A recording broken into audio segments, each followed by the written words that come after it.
Hello, welcome to Lemon Studios, where we talk anything and everything entertainment. I'm, of course, Lemon himself, Zeke Lemon, and this is my review for WWE Evolution 2. But before we get into that, let's get the houseman out of the way. Shall I to leave a like, comment below, let me know your thoughts on Evolution, and of course, hit that subscribe button as it helps me grow into my YouTube career. I would greatly appreciate it. Now, all that out of the way, let's get into the review, shall we? So, who would have thought, we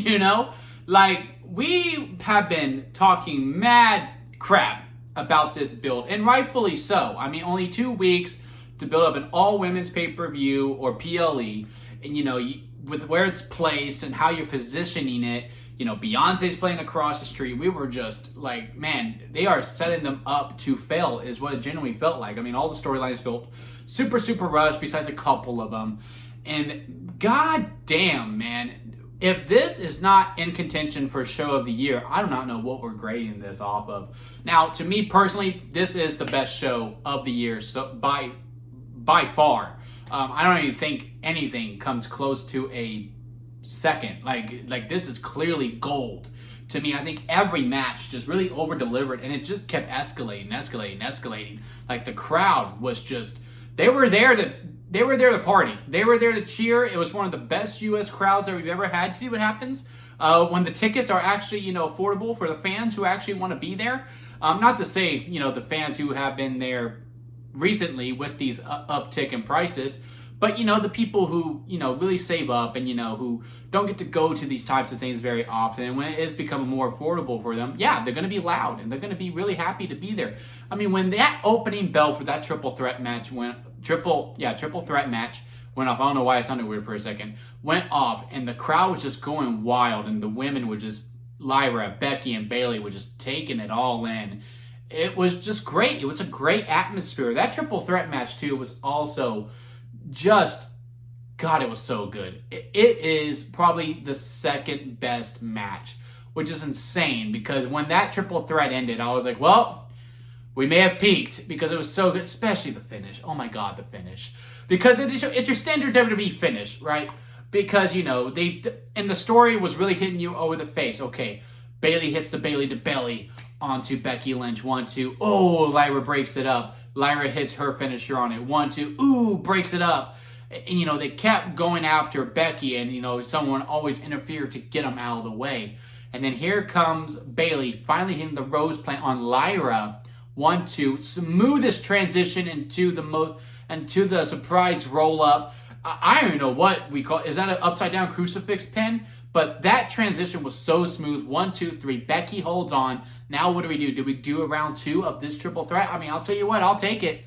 I'll take it out of SummerSlam with 50,000 people screaming, because those ladies absolutely delivered. But yeah, you're thinking, okay, we peaked here, and yes, JC Jane versus Jordynne Grace didn't really match the match, if you will, but it was still a lot of fun too. I'm not a huge fan. We don't really get to talk NXT on this channel that much, because we cover wrestling and movies, and I just, in order for me to to stay sane and not just be consumed, and for me to still enjoy this, right, is that I gotta pick my spots on what I'm going to cover. And from what I've seen from other channels who are much more successful than me, like Rut Culture and Santi. I can go on and on about some other creators that I've seen. The NXT viewership just isn't there, and if their NXT viewership is down, you can only imagine how mine would be, right? So I just say, well, NXT just going to have to bite the bullet here.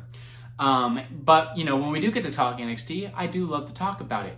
JC Jane, I really don't like what we're doing with her story. I don't like this whole she's just a transitional champion. I don't like how we implemented that into the storyline. Not necessarily because it's a good thing, I don't mind the story if she was a babyface. But since she's a heel, like, the more they talk about it, the more I'm just like, man, show them what's up, JC. Go ahead, get Jordan, beat her up.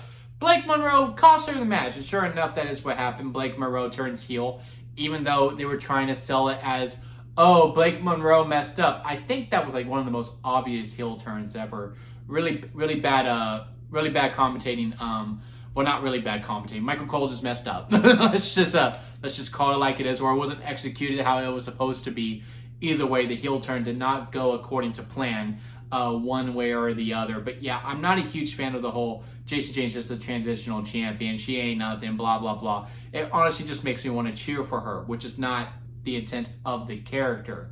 Like, I still cheer for JC Jane as a person, but as a character, I should want to boo her. I should want Jordynne Grace to get this win. But when you keep saying she's a transitional champion, she's not that really good. She needs all this help, blah, blah, blah. Because, you know who also needed a lot of help to hold on to their title? And not only hold on to their title for a long time, but to hold on to it for 1,316 days?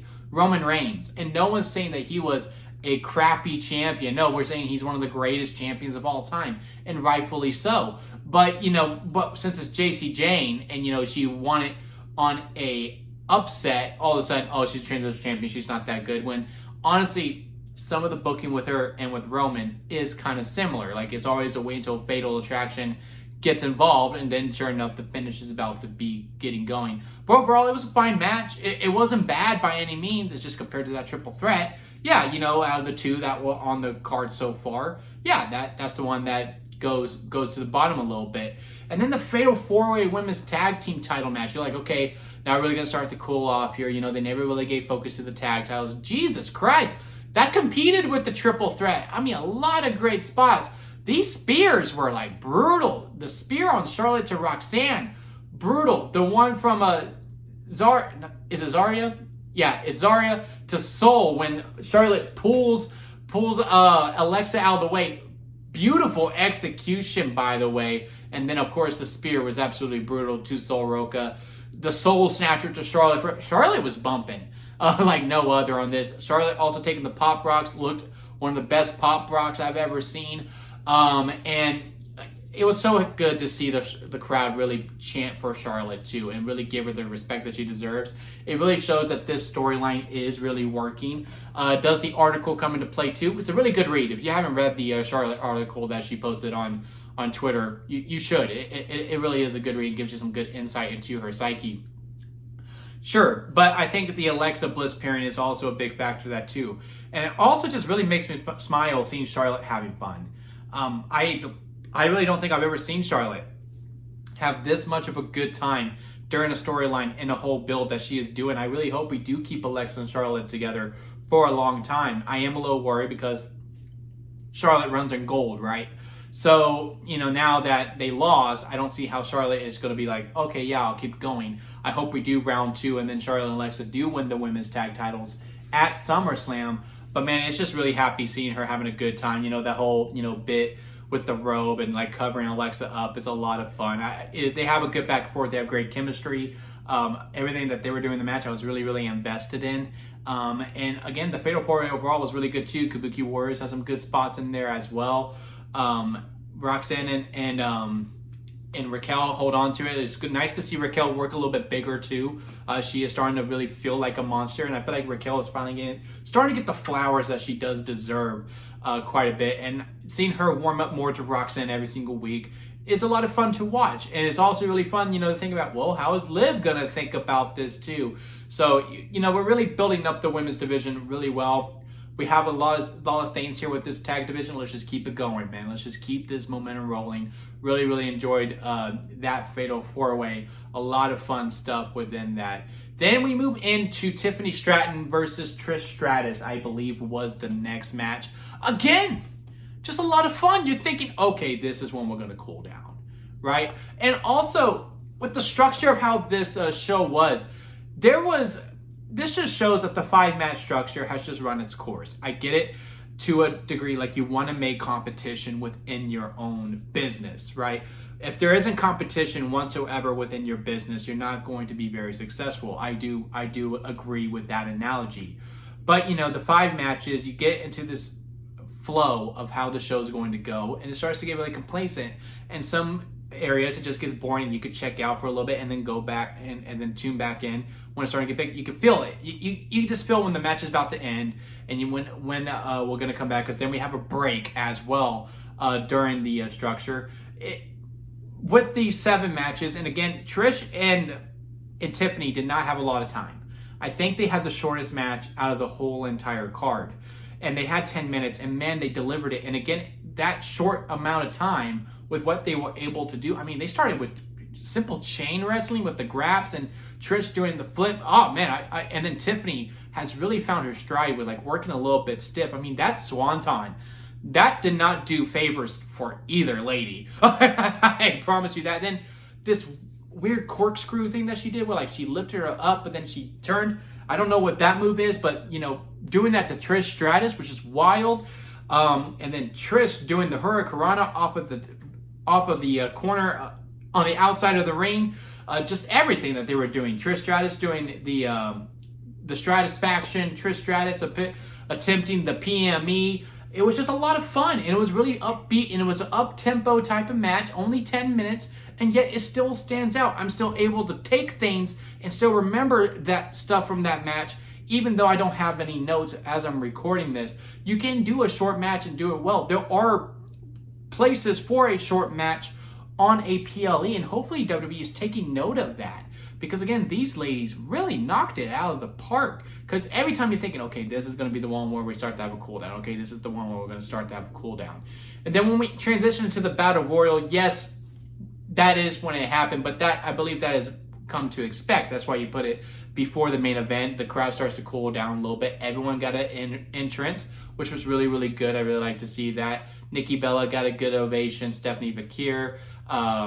Nia Jax, so on and so forth. We keep going on. Candice LeRae and Nia Jax are friends again, even though they haven't hung out with each other at all on SmackDown. That was really odd to me, but anyway, we move on.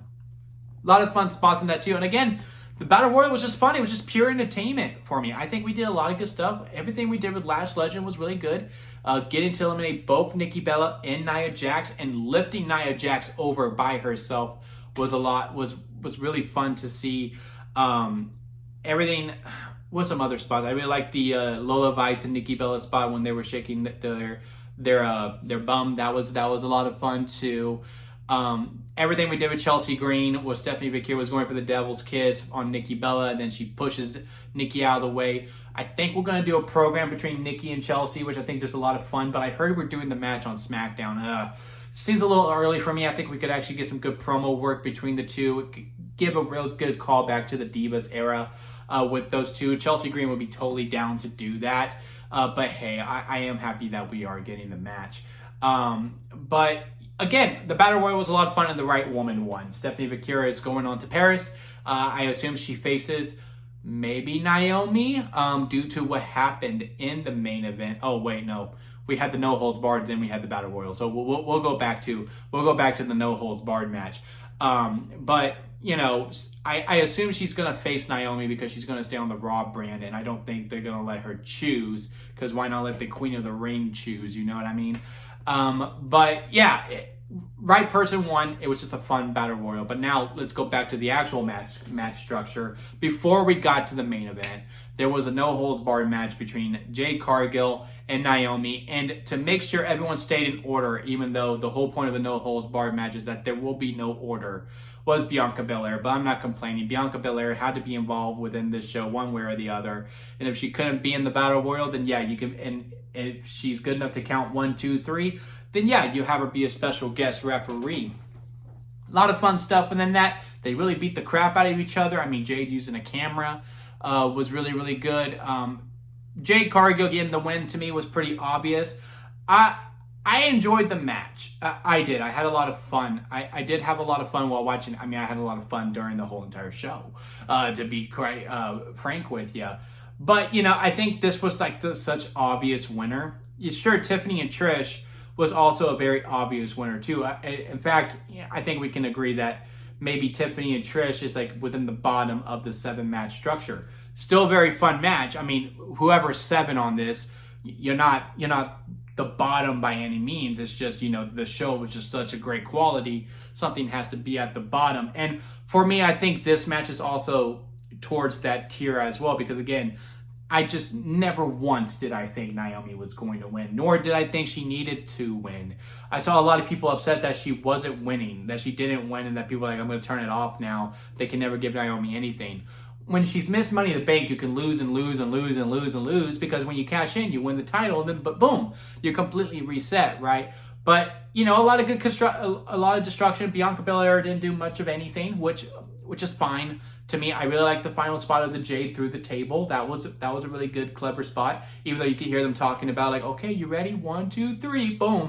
But overall, Fun match. Now we move on to Jade versus Tiffany. And then what the heck is Naomi going to do at SummerSlam? Because now we properly get to the main event. Io Sky versus Rhea Ripley. One of the best main events. Maybe since WrestleMania 40. To me. I mean, these two were just going back and forth. Now, I am unashamedly a Io Sky fan. I need to get a shirt of hers. Huge fans of hers. I think she is one of the best wrestlers working in WWE, male or female. I just love her facial expressions. I mean, all the little things that she was doing in this. Like, I forgot what it was. I don't know if she hit like a tornado DDT or she hit some type of form of hurricanrana, but like she hits the floor and she goes, yes! And then like she immediately dies and falls over. It's just those little things that every time I watch her, I just can't help but smile. So I was fully behind Io Sky all the way through, but I didn't think she was going to win. I think Rhea Ripley was going to get the W. That was probably, I think overall was the best decision. I mean, the crowd just loved Rhea Ripley. I mean, Io Sky got an ovation, but everyone, including Nikki Bella, no one got a bigger reaction than Rhea Ripley. She's the Stone Cold Steve Austin of the women's division, so yeah, she needs to get wins. And then when we got to the ref bump, which I was like, this match doesn't need it. Come on, man. But when that ref bump happened, and it wasn't just to, you know, have someone come in, even though someone was going to come in, and Rhea was able to get her visual pinfall, because at that moment, when she got the visual pinfall, I was like, yes, they gave Rhea that because Io's going to retain. Hell yeah, let's do this. But then they went out into the crowd. Like, that was the whole point of the ref bump, was just so they could fight in the crowd. And they go to that box-like structure. Io Sky jumps off of it. People saying that it was 20 feet. It was not freaking 20 feet. It was maybe 12. Don't get me wrong. It was still very impressive the way that she jumped off it, but it wasn't 20 feet. Okay? I don't know why that bugs me so much, but it wasn't 20 feet. But yeah, she jumps off of it. They get back in. Ref starts to come to. She hits the moonsault. 1, 2, Rhea kicks out. God, was I so invested at this point, because I legit went, fuck.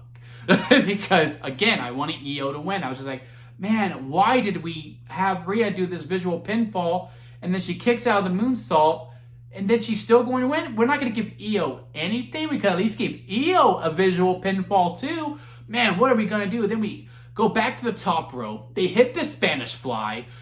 The crowd's going nuts. It feels like we're at a fever pitch. I'm like, I don't know what the hell we're going to do to finish this off. And then Naomi's music hits. She cashes in. It turns into a triple threat match. 1, 2, 3. New Women's World Champion. She escapes with it. A heist of the century has been born once again. And what are Io and Rhea to do? Do we do the proper triple threat at SummerSlam? Do only one of them go on? Hell, do we do Io versus Rhea at SummerSlam by itself? There's a story there. Io, I have still not been able to beat you. I just want to fight you one-on-one, and then I can get back to my title afterwards, because I cannot claim myself champion until I beat you. There is a story there, but I don't know if we're going to go that route. I mean, Monday Night Raw just became very interesting to me. But yeah, hell of a show. Hell of a show from these ladies. Again, to me, this is the show of the year. It is by far, easily the best show of the year. I have no idea what comes second. Maybe WrestleMania, just because it's WrestleMania. But even then, you could tell me a bunch of different shows. They're like, yeah, maybe. But I will remember Evolution 2 for a good while. And hopefully we do get to do it again. And hopefully we get to the point where we don't need Evolution, like what Triple H said during the press conference. I know a lot of people are twisting the words, but I can understand where he's coming from. True equality is not, okay, we need to make another show for the women. True equality is, okay, we're on Survivor Series and there's more women matches than there is men matches. We're at a Money in the Bank, and again, there's more women's matches than there are men's matches. That's the next hurdle that we need to get to. But until we get there, let's keep doing these evolutions and keep providing women's stories. Let's not stop the momentum now that this show is over. But let me know what y'all think about it down in the comment section. Leave a like if you made it this far within the review. I do greatly appreciate it. I did go a little long this time. Usually, I usually try to keep it between like 12 to 15 minutes. But hey, I just really love the show. And until next time, guys, I'll see you here at Limit Studios.